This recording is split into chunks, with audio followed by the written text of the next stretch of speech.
Sa isang baryo sa gilid ng kagubatang matagal ng pinamamahayan ng mga kwento ng kababalaghan, may isang maliit na tindahan ng inihaw na nagbubukas tuwing dapit hapon.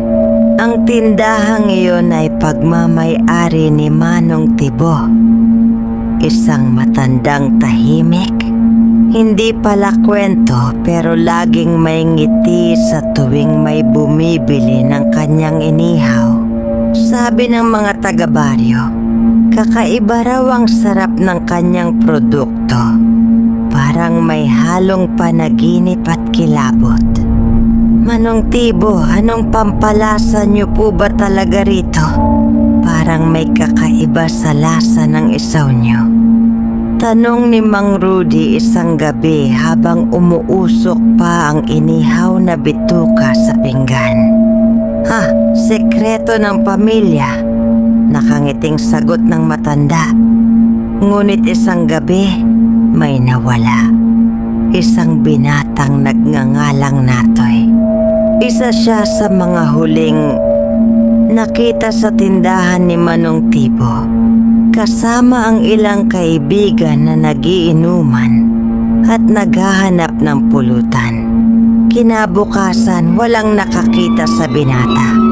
Ang iniwang bakas lang niya ay ang kanyang tsinelas na natagpuan sa likod ng tindahan, malapit sa drum ng tubig na ginagamit panghugas ng karne. Lumipas ang mga araw. Tila nakalimutan na ng ilan si Natoy.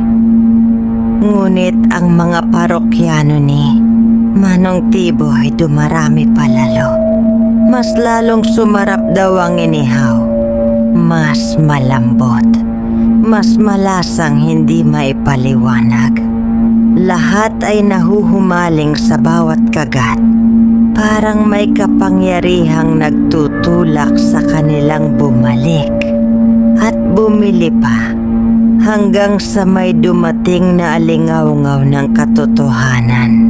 Si Aling Riza, ang ina ni Natoy, ay hindi pa rin tumitigil sa paghahanap sa anak. Isang gabi, habang papalubog ang araw at naglalakad siya malapit sa tindahan ni Manong Tibo, may naamoy siyang sunog na laman. Hindi karaniwang amoy ng baboy o manok. Masangsang, masyadong malapit sa amoy ng nasusunog na balat ng tao. Nagkubli siya at pinanood si Manong Tibo. Sa likod ng tindahan may hukay. Doon siya nagbubunto ng mga uling at tabo. Nang magsimulang magsalansa ng karne sa kawayan si Manong Tibo, napansin ni Aling Riza ang isang pulseras na tila kilala niya. Lumapit siya ng kaunti at doon nakita ang pulseras ng anak niya, nakausli sa loob ng isang puting basahan. Dahil sa kilabot, agad siyang lumapit sa mga tanod. Kinabukasan, hinalughog ang tindahan ni Manong Tibo. Sa ilalim ng malaking drum sa likod bahay, may natagpo ang mga buto. May mga piraso pa ng kuko, ngipin at buhok. Ipinakuha rin ng meat freezer na may ilang karneng di matukoy ang pinagmulan. Nagulat ang lahat. Lalo na nang sabihin ng forensic team, ang laman na nasa freezer ay hindi karne ng hayop. Agad na inaresto si Manong Tibo. Ngunit sa selda habang iniimbestigahan, isang gabi natagpo ang patay na si Manong Tibo. Nakalambitin gamit ang sampayang kawayan. Sa dingding ng kanyang kulungan, may sulat gamit ang sariling dugo. Ang mga espiritu ay mas malambot kapag marahan ng init. Mula noon, sinumpa na ang lugar. Walang nagtatagal sa lupang iyon. Ang mga sumusubok magtayo ng negosyo ay bigla na lang nawawala o sinasapian ng di maipaliwanag na sakit. Pagkaraan ng 1 taon mula nang masira ang tindahan ni Manong Tibo, unti-unting nagbalik ang katahimikan sa baryo. Ngunit gaya ng lahat ng kwento ng kababalaghan, ang katahimikan ay panandalian lamang, isang buntong hininga bago ang tunay na bagyo. Si Jonjon, pamangkin ni Manong Tibo, ay bumalik mula sa Maynila upang ayusin ang naiwan ng kanyang tiyuhin. Nalaman niya ang balita tungkol sa nangyari, ngunit tila wala siyang pakialam. Matagal na siyang hindi nakauwi at ngayong wala na ang kanyang tiyuhin, siya na ang tagapagmana ng lupa at tindahan. Wala akong pakialam sa sabi-sabi. Wala nang multo ngayon. Basta gusto ko lang magkapera. Wika ni Jonjon habang inaayos ang dating ihawan.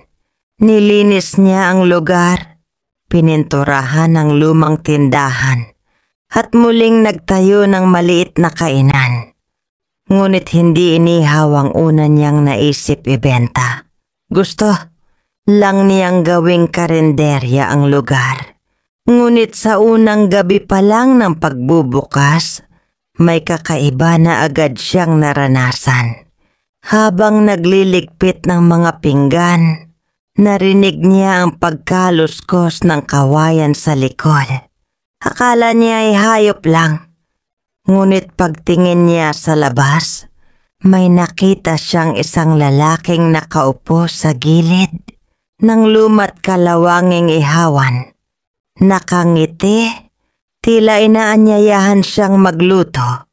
Wala itong mata. Ang laman ng mukha nito ay parang natusta. At ang kanyang kamay, hawak ang kawayan. May laman na aninong sumasayaw sa liwanag ng buwan. Mabilis na pumikit si Jonjon. Tumakbo papasok ng bahay. At kinabukasan ay nagpatawag ng pari para basbasan ang lugar. Ngunit walang bisa ang dasal sa lugar na nilamon ng espiritu ng kasakiman. Simula noon ay hindi na niya mapigilang bumalik sa lumang resipe ni Manong Tibo. Parang may tinig na bumubulong sa kanya sa tuwing lumalapit siya sa kawayan. Gamitin mo ako. Alalahanin mo ang lasa ng tagumpay. Dahil sa matinding tukso at hirap sa kita, sinubukan niyang muling magbenta ng inihaw. Bumili siya ng karne sa palengke, baboy, manok, isaw. Ngunit kakaiba, wala ni isa ang lumapit para bumili. Walang naamoy, walang naakit. Hanggang sa may isang pulubi na lumapit sa kanya isang gabi. Humingi ng pagkain, nanginginig at gutom. Sa isang iglap, tila may umiral sa katawan ni Jonjon. Hindi na siya ang gumalaw. Ang kanyang kamay ay tumungo sa ita. Ang kanyang katawan ay nagbuhat ng pulubi. At sa likod ng tindahan muling bumukas ang apoy ng lumang baga. Pagmulat ng kanyang ulirat tapos na ang lahat. Nasa harap niya ang isang tusok ng inihaw. Mainit, humahalimuyak, at puno ng lihim na pampalasa. Isang parokyano ang biglang lumapit. Ang bango niyan, kuya. Pahingi nga ng isa. At iyon na ang simula. Muli dinagsa ang tindahan. Muli, ang karne ay naging usap-usapan.